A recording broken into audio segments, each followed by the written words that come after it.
Welcome, everyone. Hello, welcome to Stanford. Thank you for coming during the very, very, very busy week of the quarter.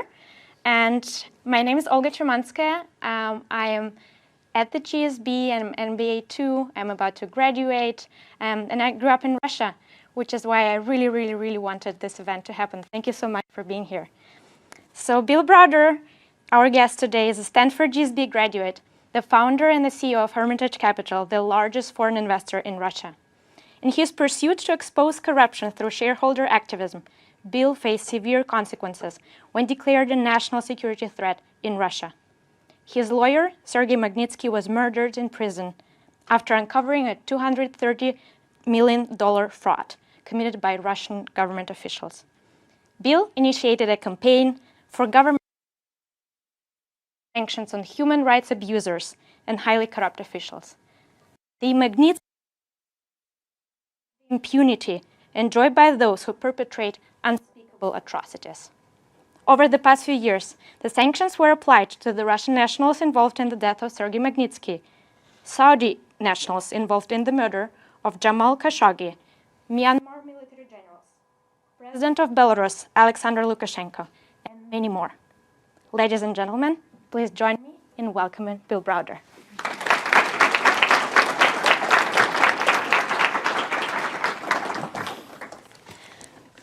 All right, welcome back. Yeah. How does it feel? It feels so good to be here.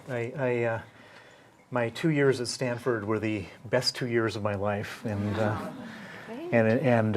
it always reminds me when I step back on campus, what am I doing living anywhere else? But so you're all very lucky to be here. My first bit of advice is don't leave. And also, I'm also very honored that during finals week, any of you would have carved an hour out of your busy schedules to join me. So, well, you can always come and teach. I think in one of your interviews you mentioned that unfortunately you were not taught at Stanford how to fight oligarchs. Yeah. And so if this is a class that you think you could teach, please come. We'll welcome you back. Thank you. All right, how about we start? So Bill, the geographic footprint of your campaign is truly impressive. Tell me a little bit about what you're doing right now. So the main thing that I'm doing right now, well, I guess there's two things that I'm working on right now. My story starts, of course, here at Stanford, and then ends up with this little introduction you gave, but basically has been dominated for the last decade, more than a decade, by the murder of Sergei Magnitsky, my lawyer. And the fight for justice for Sergei just keeps on going on and on and on in all sorts of different ways. And so after he was killed, I started to travel the world to get sanctions imposed on the people who killed him. And one of the people who joined me in this mission was a Russian opposition politician, a young man named Vladimir Kara-Murza. And I would show up at the US Congress, at the Canadian Parliament, at the British Parliament, and various other places, and I would explain what the Russians did to Sergei Magnitsky, the tool that we had come up with, which was to freeze their assets and ban their visas. And the common question was, this sounds like it makes a lot of sense, but we don't want to do anything that would punish the Russian people. We'd like to hear from the Russian people. And this young man, Vladimir Kara-Murza, who is almost 20 years younger than me, would come along with me to these different lawmaking bodies, and he would explain that on behalf of the Russian people, the thing that they hate the most is their leaders killing their people and stealing from them. And they wanted the Magnitsky Act as well. And he was such a powerful and persuasive speaker. He spoke perfect English, perfect French, and would show up and just make such a charismatic presentation that between the two of us, we succeeded in getting these 35 Magnitsky Acts passed. And the Russian government and Vladimir Putin personally hated Vladimir for doing this. And in 2015, when he was back in Moscow, they tried to kill him with poison, and he barely survived. He went into coma, multiple organ failure. It was all very awful, and they gave him a 5% chance of living, and he somehow pulled through. He kept on going back to Moscow, and then they poisoned him again in 2017. And at the beginning of this war, he said, I need to go back again. I need to protest this war. I begged him not to go back. He was actually in London on his way back to Moscow. And I said that if the worst that happens is they kill you, the best that happens is they put you in jail. You can't go back. And he said, I have to go back. How can I protest the war? How can I stand up to Putin if I'm afraid to go back to my own country? And he went back in late March of 2022, last year, after the war had started. And he gave a CNN interview and an MSNBC interview calling Putin a war criminal and a murderer. And shortly after his CNN interview, he was arrested by 5 police officers, put in pretrial detention, put on trial for various trumped-up crimes, and found guilty in April of high treason and sentenced to 25 years in prison.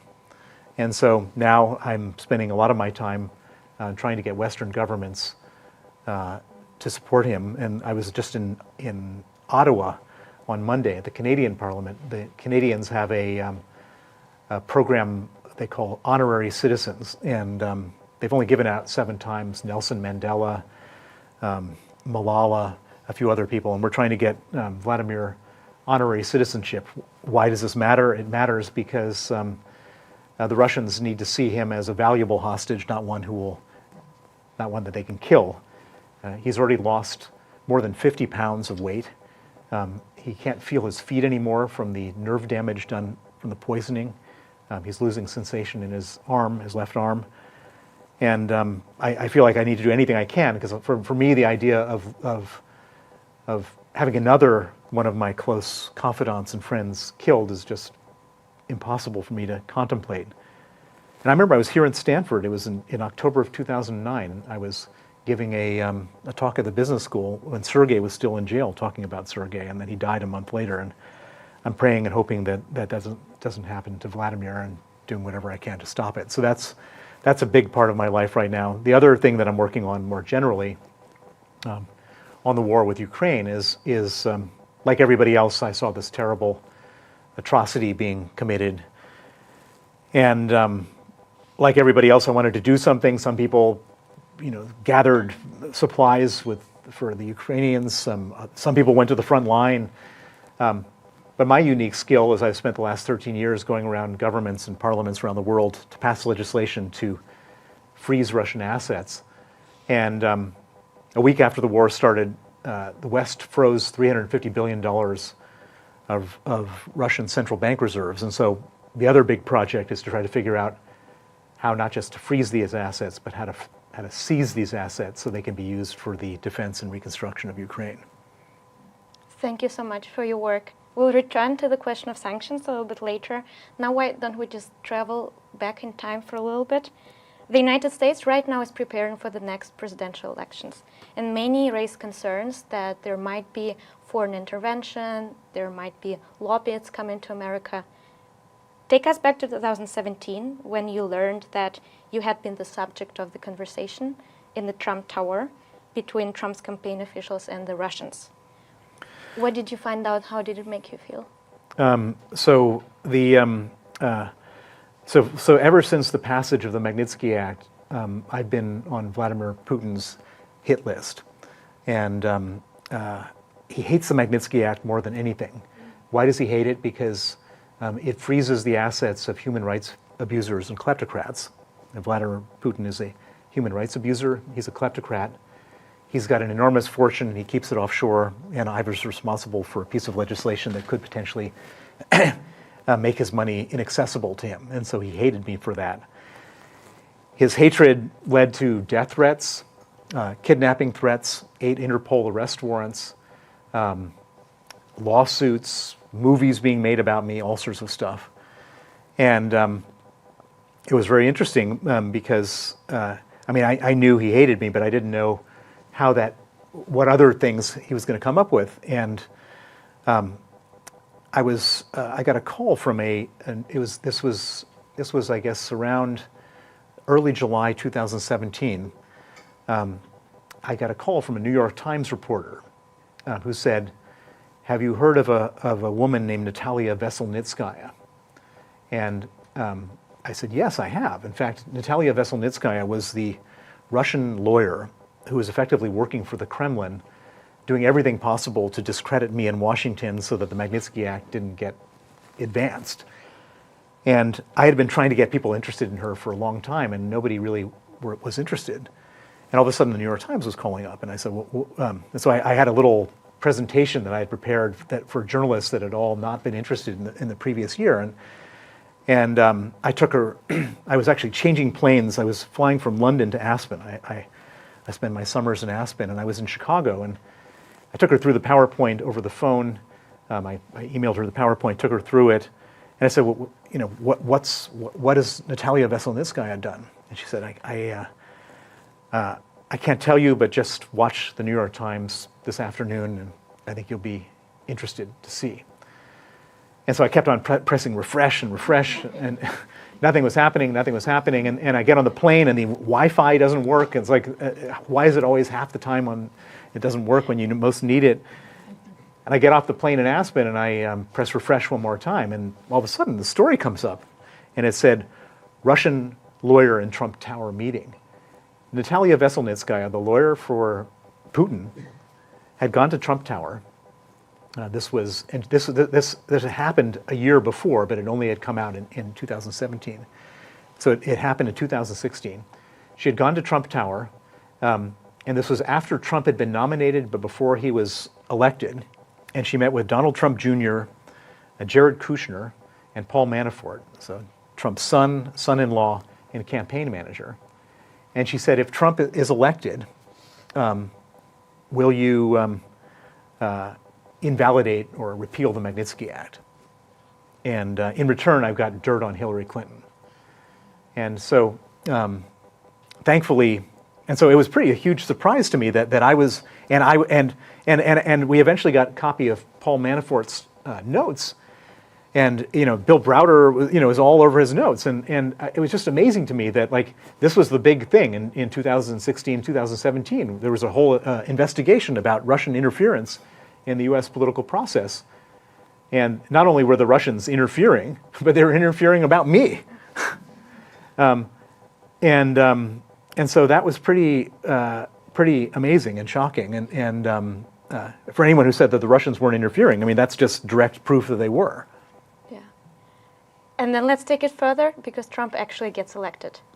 So he gets elected, and he wasn't able to repeal the Magnitsky Act because it wasn't an executive order. So if it had been an executive order, he could have just written another executive order saying now repealed. But it was an act of Congress, and because it was an act of Congress, in order to repeal it, he would have needed to get 51%, more than 51% of congressmen to vote against it, and that was never going to happen. And so it wasn't repealed, but Putin kept on being more and more mad at me. And so Trump gets elected president, and they have Putin and Trump have their first summit in Helsinki. In Helsinki. This is in July of 2018. So I'm again in Aspen as the summit is taking place, and I'm actually beginning to write my second book. It's called Freezing Order. I hadn't written it yet. I just had a blank computer screen in front of me. And there's nothing worse when you're writing a book than having a blank computer screen. It's the worst moment of writing a book. And it was the day of the summit. So I was sitting in my dining room. I told all of my children to stay away from the dining room for the next 4 hours until lunchtime. I'm going to be doing writing. I get my computer, I turn off the internet so there's no emails coming in and stuff like that. I put my phone on silent face down, and I try to start writing this book, and I write a few paragraphs, I erase them, and I'm sure all of you know what that feels like, and on, and an hour later I'm still staring out the window. Nothing has been written. I can no longer manage it anymore, so I turn over my phone to see what's been happening. And there's 176 new messages. The first message said, Bill, are you watching Helsinki? The second message said, if you need a place to hide out, you can use my cabin in the mountains. So the summit was taking place on the Monday. On the previous Friday, Robert Mueller, the special counsel investigating Russian interference in the U.S. political process, had indicted 12 Russian GRU officers, military intelligence officers, for hacking the US election. And so the obvious question was, what was Putin going to do about this, or what was Trump and what was Putin going to do about this when the whole subject came up at the summit? So these two presidents have a meeting, a secret meeting, I should point out. There was no staff, no Secretary of State, no National Security Advisor, just the President of the United States, President of Russia, and one of Putin's guys. So they go into the secret meeting. They sit there for 4.5 hours discussing things that we don't know to this day. They emerge from this meeting. They go to the press conference and they go up at their separate lecterns. Putin looks like he owns the place. Trump is sort of slouched over like he had a really bad 4.5 hours. And the questions begin. And the Reuters journalist raises his hand directed towards Putin and said, Mr. President, are you planning on handing over the 12 GRU officers? Putin smiles. He's been expecting this question, preparing for it all weekend. And he says, yes, it's entirely possible that we would. But if we did, we would expect some reciprocity from our good friends, the Americans. And specifically, we would expect them to hand over Bill Browder, me. Of like the 8 billion people on the planet, I'm the one brought up in the summit. In exchange for 12. In exchange for 12, and we're going to get to that in a second. So Putin wants me handed over, which was very unpleasant, obviously. But it wasn't a surprise. As I mentioned, he's hated me since the passage of the Magnitsky Act and done all this crazy stuff to try to get me. And normally he never mentions the name of any of his enemies. It's like a real mafia thing. You never mention the name of your enemies because they're not people. They're people. They're like objects to be killed. And so if you watch Putin, like the way I do, like he's never mentioned the name Alexei Navalny, ever, who's one of his big enemies. Nor many other people. He calls them that lawyer, that activist, that person, because they're not individual human beings. They're people to be killed. And he started mentioning my name in 2012, and which was really unusual. And what it meant was I really truly got under his skin with this whole Magnitsky thing, and not just mentioning my name, but the body language is just. Normally he has a poker face, but his forehead furls up, and he just gets so angry. You can just see his anger. And I wasn't surprised. But what did surprise me was what happened next. And the next question was to President Trump. Mr. President, what do you think of Putin's offer? And without skipping a beat, Trump says, I think it's an incredible offer. I think I have a great picture for you. Yeah. This must be giving you chills. Yeah. And so here I'm sitting in Aspen, Colorado, and the most powerful man in the free world has just offered to hand me over to a guy who wants to kill me. And I could just picture a bunch of SUVs approaching where I was staying, with putting a bag over my head and sticking me on a rendition flight back to Moscow, and it was terrifying. So the summit ends, and I was expecting as soon as it ended, the staff of Trump would have gathered the press corps and said on the Air Force One and said, we just want to clarify one thing.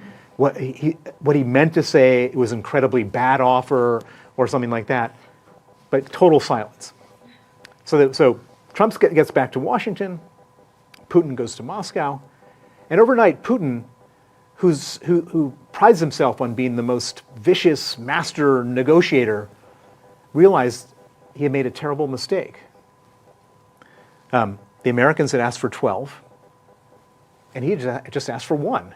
What kind of schmuck was he for making such a stupid proposal? And so overnight he decided to add 11 other people to his list. The first person among those 11 was former U.S. Ambassador and Stanford professor Mike McFaul, who's a good friend of mine, somebody I'm seeing after our session here. And they didn't like him because he was the behind-the-scenes guy who helped get the Magnitsky Act passed when he was the National Security Advisor. He asked for a guy named Kyle Parker, who was the chief of staff to the congressional committee that wrote the Magnitsky Act. He asked for 3 Department of Homeland Security agents who were investigating money laundering connected to the murder of Sergei Magnitsky. Everybody among these 11 that he asked for had helped in some way on the Magnitsky Justice Campaign and were either previously or currently employed by the US government.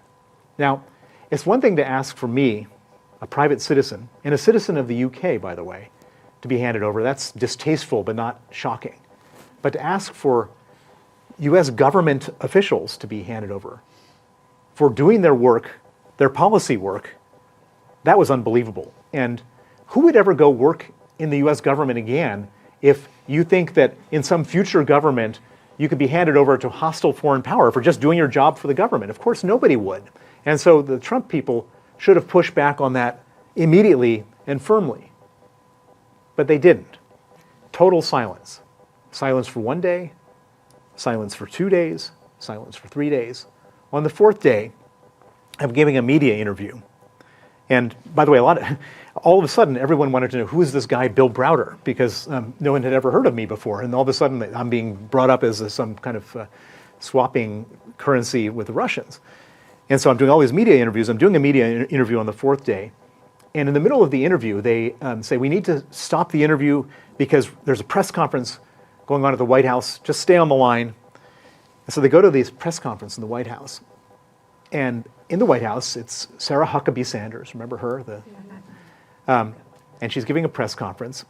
And the New York Times correspondent, White House correspondent, Maggie Haberman, raises her hand and she says, are you planning on handing over Bill Browder, Ambassador McFaul, and the 10 other Americans? And this was the moment that she could have pushed back hard. But instead, she said, the president is considering the whole thing. He's consulting his advisors. We'll let you know.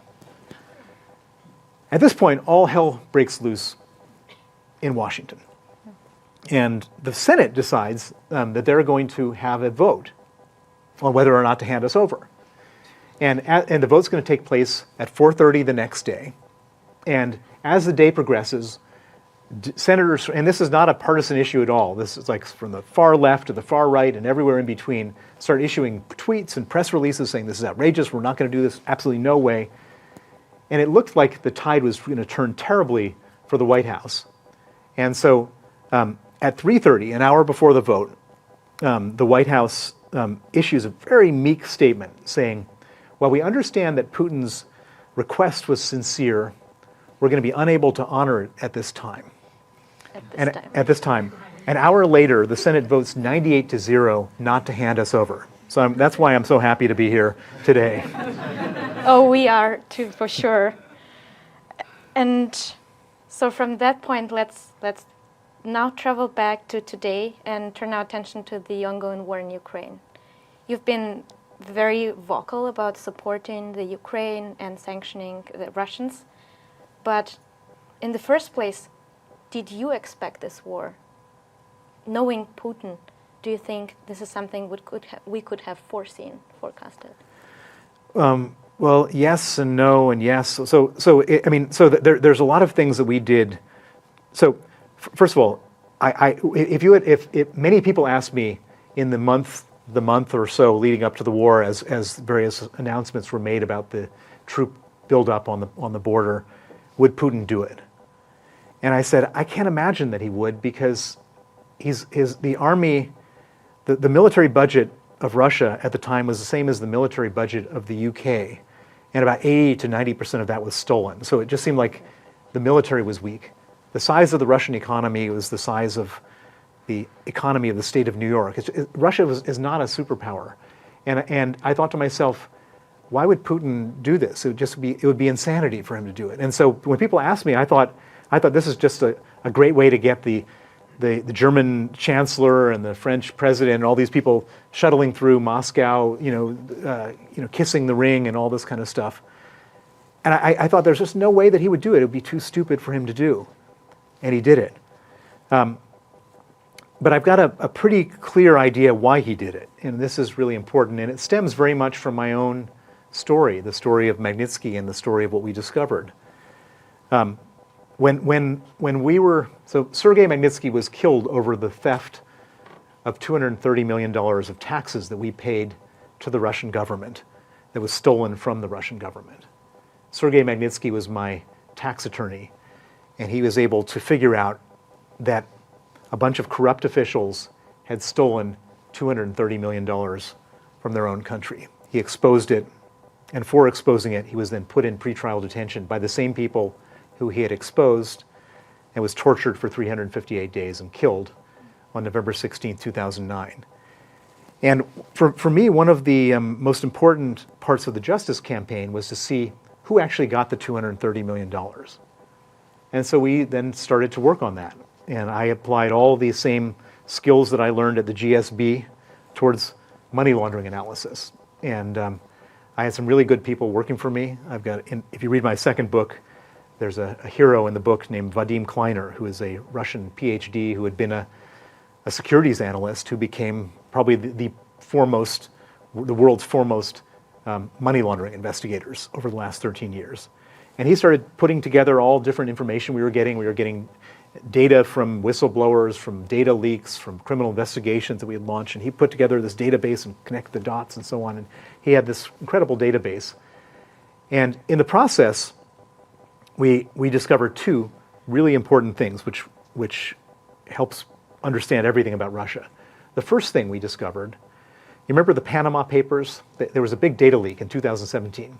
A Panamanian law firm called Mossack Fonseca, all of their information leaked. Apparently, some secretary in the firm was having an affair with either Mr. Mossack or Mr. Fonseca. The affair went bad. She decided to copy the entire hard disk of the firm, handed it over to a journalist at Süddeutsche Zeitung. He looked at this and said, "This is incredible," and divided it up by country.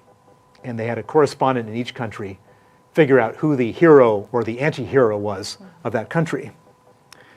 And the Russian anti-hero was a man named Sergei Roldugin. Sergei Roldugin is a cellist from St. Petersburg. And from the Panama Papers, it was discovered that Mr. Roldugin was worth $2 billion. The next richest cellist in the world is Yo-Yo Ma. He's worth 25 million. And here's this unknown Russian cellist who's worth 2 billion. And underneath, if you look at the granular detail, Russians love culture. well, this is what Putin said. He must have bought and sold all the Stradivariuses or whatever. But underneath, you had all this information. And for example, there's a transaction in which a Russian oligarch pays the cellist $56 million as an investment advisory fee. I mean, how does a cellist, oligarchs will kill you for $5,000, but they'll pay a cellist $56 million for investment advisory fee? They call it pivot at the GSB. And on and on and on. Other oligarchs, state banks were giving this guy all this money. So why would this cellist get all this money when people are ready to kill you for $5,000? And the answer is because this is no ordinary cellist. This is Putin's best friend from childhood. He's the godfather of Putin's daughter. He's the person who introduced Putin to his wife. And most importantly, this is the guy who stands as a nominee trustee for Vladimir Putin. Big discovery. Particularly big discovery for us. Because Vadim Kleiner, my former securities analyst, now money laundering investigator, has this big database. And so he types in Sergei Roldugin into our database, and he gets a hit. Vladimir Putin was one of the beneficiaries of the $230 million crime that Sergei Magnitsky discovered and was killed over, which explains why he's been chasing me around the world, why his forehead furls up when he's discussing my name, because he was a beneficiary of the crime that I've now put out there with all bells and whistles. So that was the first most interesting discovery. The second, even more interesting discovery was as Vadim was doing this analysis, he discovered that there was one bank in which 200 of the $230 million that we discovered that was stolen was laundered through. It was called Danske Bank, the largest bank in Denmark, and it was their Estonian branch. And so we took this information, we filed criminal complaints in Denmark, in Estonia. We then gave it to all journalists around the world, lots of fanfare about this Danske Bank being involved in the Magnitsky case, 200 million. And one day, a few weeks later, we got a call from an investigative journalist team at the largest newspaper in Copenhagen. And they said, we've just been given a huge data leak. We call it the Russian laundromat. It has a lot of information about transactions at Danske Bank. We're having trouble making sense of all this raw data. If you can give us your analysis, perhaps we can look at the names of the companies, the names of the accounts, and that will help us understand what other money has been stolen from Russia and laundered through Danske Bank. So we gladly hand it over. A lot of the work that we do is with investigative journalists. They help us a lot. They took the information, compared it to their information, and came back to us and said the number wasn't actually just 200 million that had been stolen from Russia and laundered through Danske Bank. It was 8.3 billion. They wrote it up in their newspaper. It was the most well-read story in the history of their newspaper. And Denmark is considered to be the second most honest country in the world by Transparency International. And you can't be the CEO of this bank, the biggest bank in their country, and just kind of shrug it off. And so the CEO of Danske Bank then hired an outside law firm, an outside accounting firm, and an outside data analysis firm, lifted the hood on the bank, allowed them to look at everything to determine what really happened. And they came back a few months later, and they said it wasn't just 8.3 billion, it was $232 billion was stolen from Russia and laundered through their bank. This is just one bank in Scandinavia. If we had the same opportunity to lift the hood on Raiffeisen Bank in Vienna, on UBS, Credit Suisse in Zurich, on Deutsche Bank in Frankfurt, and a few other banks, I think the amount of money that we would discover had been stolen out of Russia and laundered through the Western banking system would be $1 trillion. This would have been $1 trillion that Putin and about 1,000 other people around him have stolen from the Russian state over a 22-year period. And that is just an enormous amount of money, and it's money that should have been spent on hospitals and schools and roads and public services. Instead was spent on private jets and yachts, Swiss bank accounts, villas, etc. You can do that for a year, maybe 5 years, maybe even a decade. Maybe you could steal 10 or 20 or $30 billion and get away with it. But doing it over 22 years and stealing $1 trillion, it's creating the most flammable situation you can imagine. And the real problem for Putin is that there is no retirement for this man. There's no Putin presidential library that he can go to and paint or whatever you do as an ex-president, enjoy all the money he's stolen. Putin is living in a world where if he's not in power, he loses all the money he stole, he goes to jail, and he dies. And so for Putin, the idea that this tinderbox is going to light up is a mortal risk.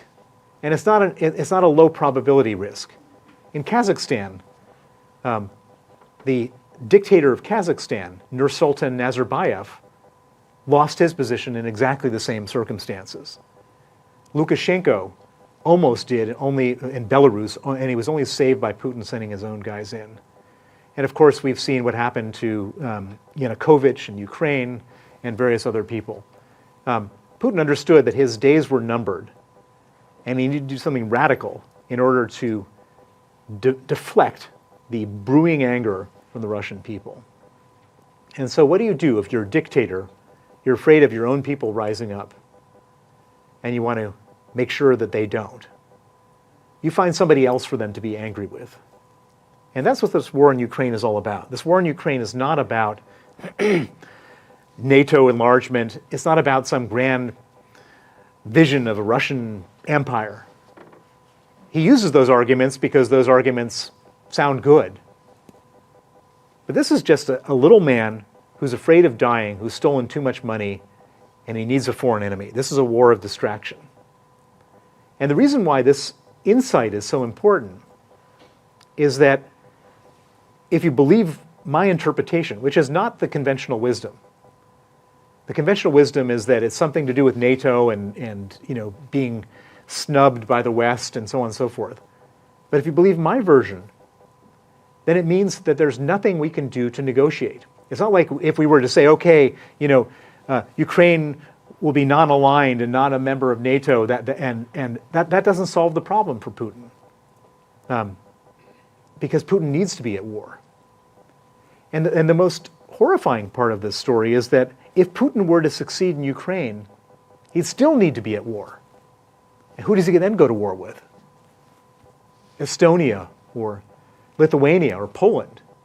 And then we've got a much bigger problem, because then either we have to engage with Putin militarily because those countries are members of NATO and we've signed a treaty with them to say that all for one and one for all, which means, and going to war with Russia is catastrophic, or potentially equally catastrophic, is to ignore our NATO commitments and let Putin take these countries. And so the situation we have in Ukraine is really, we have to do everything possible, and I mean everything possible, to allow the Ukrainians, to help the Ukrainians to win this war, because the alternative is catastrophic, and there is no middle ground, there's no settlement, there's no compromise. But then in this picture of the world, do sanctions even help, or should it be just all about supplying weapons to Ukraine? Well, there's two things going on. One is you need to help the Ukrainians fight back, and fight back hard, and you need to starve Putin of the financial resources to fund his war. And I would say the sanctions have worked a lot better than Putin says they've worked. Putin wants to have us all believe that sanctions aren't working. If he can create that narrative, which he does all the time, and I've read it in various places and people ask me often, the next logical step, well, if they're not working, maybe we shouldn't use them anymore. Well, that we don't want to do at all. What we want to do is make sure that the sanctions are so overwhelming and so suffocating that Putin doesn't have any money. And we've done a pretty good job so far, but not a complete job. So we've frozen $350 billion of the $650 billion war chest that Putin, he had a literal war chest, a chest for war.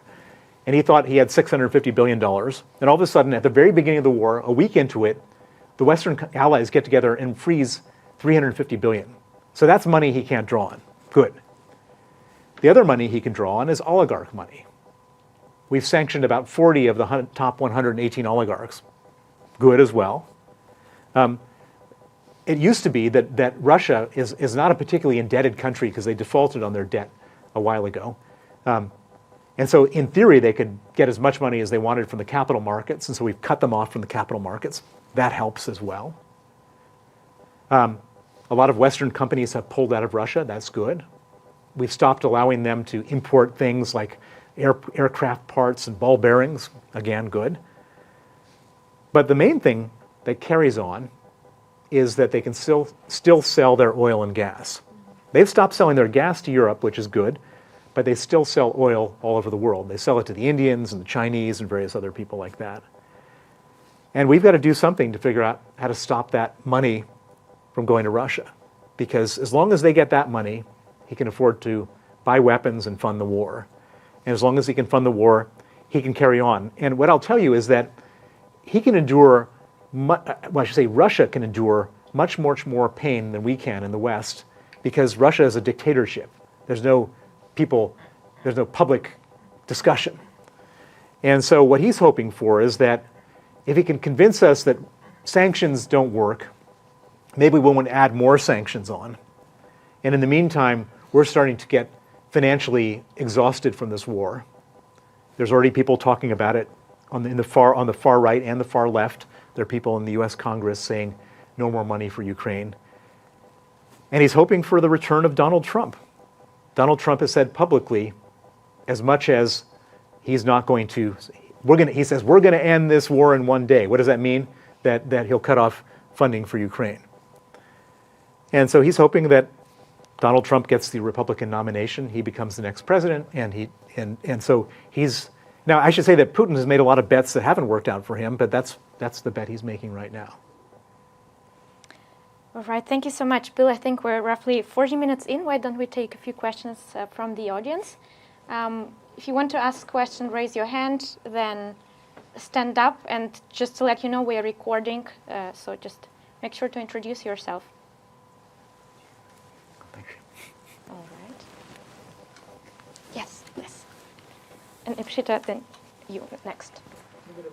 Yes, no, just okay. I'll repeat the question in the microphone. Yeah, thank you very much for the presentation. And my name is Yakov Barinsky. I was born in Russia, just like Olga. Currently, I live in the UK.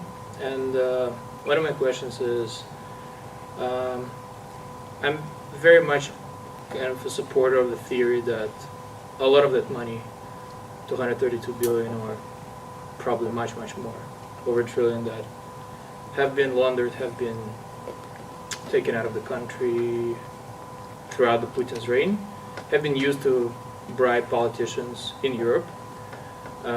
Actually, I think this has been the #1 item on the list. And we can see that in places like Hungary today, Czech Republic, Austria, a few others, Germany for sure. My question is about the UK, because the UK, once again, my opinion, has been doing something very different from the other countries in Europe, being super open to Russian money in the beginning of 2000s, and a lot of shady capital has flown there throughout the beginning of the century, and then they became very, very strict in like one day, canceling the investor visa and other things. And my question is, how big is Putin's agent network in the UK still, and aren't you personally afraid to go to London? I'll repeat for the mic the shortest version. Well, why don't we? Did people hear it in the audience? All right, then we just so we don't. I mean, I don't know how it works with the video. Maybe the video heard it as well. Should we repeat the question? The short version, obviously. Yes or no? Not okay. The question was, how big is the agent network of Putin still abroad today? Big. It's very big. So London is the Russian money laundering capital of the world, and shocking. It's a shocking situation. I also live in London, and as I was talking about our tracing of the money, the largest amount of the money from the Magnitsky case came to London. And it also went to 26 other countries, but the largest amount went to London. And we applied to the law enforcement agencies of 26 countries to open criminal investigations and to freeze and seize the money. 16 countries opened criminal investigations and are in some process of freezing or seizing. One of the countries that didn't was the United Kingdom, where I live. And I've been to, I mean, it's harder to get a criminal money laundering investigation open in London than to get into Stanford Business School. I've been to 7 different law enforcement agencies, and I get rejections from every single one of them. And I mean, it's just shocking. And why is that the case? Because London was totally open, and in their openness, and Britain is, the British aristocracy is no longer wealthy, and so they're sort of like concierges for wealthy people from other countries, including Russians. And so a lot of very important people received money from Russians and made sure that the country remained a good place to do business. And it's very schizophrenic now, because on one hand, the British government is leading on the provision of weapons for Ukraine. But on the other hand, the British government has done very, very little in terms of, I mean, in the 22 years since Putin was in power, before the war started, there hadn't been a single investigation into Russian money laundering.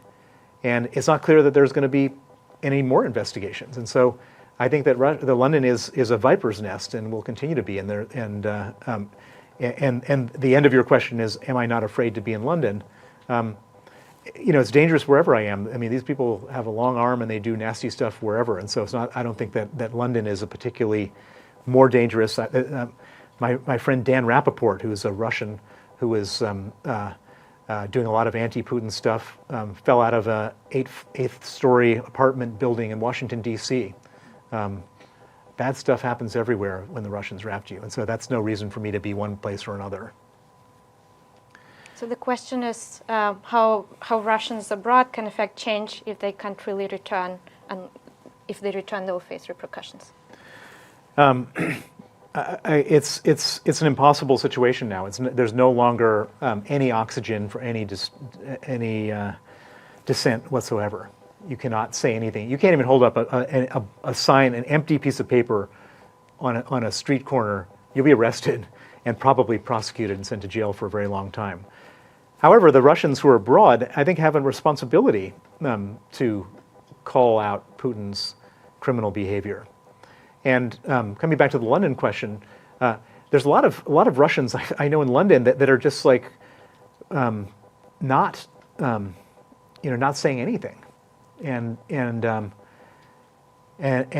I find that I think everybody has a responsibility, and I know the Russians who work for me are like so ashamed of what their country is doing that they're doing everything possible. They're bringing in Ukrainians to their house to stay, and whatever can be done. And I think it's Russia is an occupied country right now. It's occupied by a criminal regime, and I think that every Russian has a duty to do whatever they can to try to rid the country of that criminal regime. And I understand you don't have to be a hero, and being a hero in Russia, being a normal person. Just to be a normal person, you have to be a hero. You have to be ready to risk your life. But I don't think that that's true for Russians abroad, and I think everybody has to do something and say something. So, I mean, the question is what's going to happen next in Russia, post-Putin.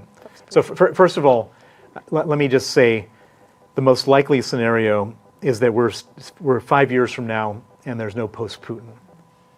The North Korea, has lasted through multiple versions of the Kim Jong-un family.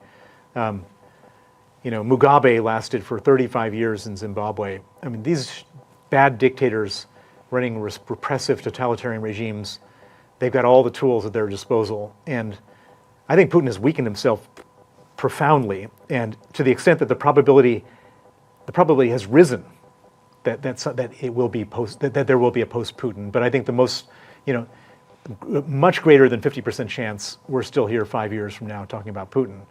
If it was post-Putin, what could it be? Well, I think the most optimistic scenario, which I put at a very low probability, like 10%, is that there's a clean win, that Ukraine has a clean win. And what I mean by clean win, I mean there's no such thing as a clean win. Many people will die in this win. But what I mean by clean win is that they push Russian troops entirely out of their territory. And what that means is not just the Donbass but also Crimea. If Russia is expelled from Ukraine, I can't imagine a scenario where Putin can stay in power. I think the Russian people will say, why have we lost so much life? Why so many people have died? Why have we taken such an economic hit for a loser who put us in this position? That's the optimistic scenario. And if that were to happen, there's a real probability that people, that all the guys underneath Putin, people get angry at everybody, not just Putin, but his whole regime, and they're jumping on their airplanes and fleeing the country and getting arrested and so on and so forth. And if that were to happen, there is some scenario where the Vladimir Kara-Murzas of the world become the next leaders of Russia. It's a low probability scenario. I'd like to say it's higher probability. I'd like to encourage Vladimir that is the scenario. And that would be the best scenario for us because there are a group of people who are sitting in jail, like Nelson Mandela sat in jail, who could be running the country. The higher probability scenario and the really ugly scenario is one where Putin gets deposed, and then who comes and fills the gap? Warlords in different places. The Kadyrov, the Chechen warlord, Prigozhin, Gazprom has got its own private military company, and there's like 30 or 40 of these other military companies that emerge, And it becomes like Somalia, where there's some very, very weak central government and a bunch of other people fighting over the assets. And the country goes from a FSB, secret police oligarchy, to a warlord oligarchy. And that's a very unstable situation as well. And you know, some people would say, in power would say, well, God, we don't want that. It'd be better to have Putin. I would say that it's not really our place to decide how they end up. It's our place to contain Russia after it, you know, it's to contain them now and to contain them in the future. And if a good government emerges from these good guys in jail, all the better. But if it doesn't, you know, we can't dictate how that process is going to emerge, but all we can do is just make sure that they can't export all their violence and criminality to the West. We'll take 2 more questions. I think there was a question in the back. So the question is, sanctions are not being done by everybody. There's a lot of people who are helping the Russians evade sanctions. What do we do about that? And that's really an important issue, which is Dubai, Turkey, India, China, all these countries are helping the Russians evade sanctions. At the end of the day, it doesn't particularly help a Russian oligarch who has a house in Gstaad and one in Saint-Tropez and one in New York City to have to go to Turkey or Dubai. That's not like a great outcome for them. But it's not, of course, a disastrous outcome either. But the most important thing with these sanctions is that it's really impossible to do any international business if you're on a sanctions list. If you're on the sanctions list, sure, you can evade sanctions, you can have people help you do that, but it doesn't help you reconstitute your empire and carry on doing your business. And I'll tell you a couple of good examples.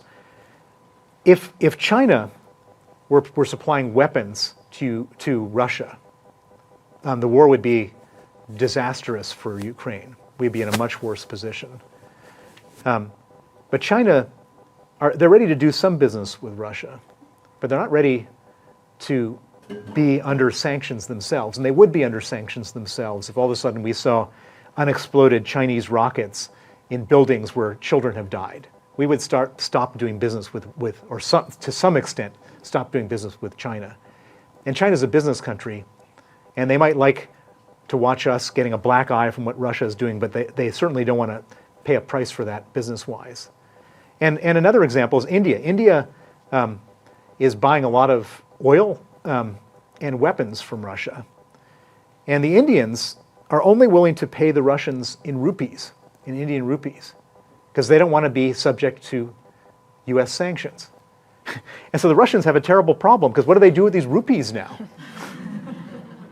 And they've actually stopped supplying weapons because they want to be paid in something other than rupees. And so it's not very clean, it's not very helpful.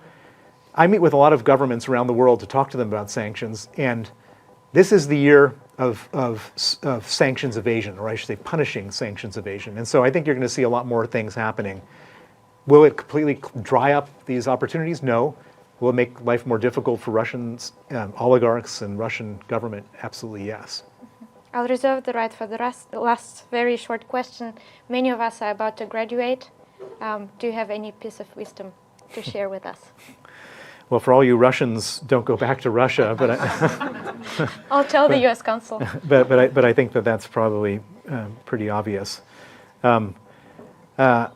You know, I think that the world is a very interesting place, and even with all this terrible stuff going on, you know, there's a lot of great business opportunities, and there's a lot of good opportunities to make a difference.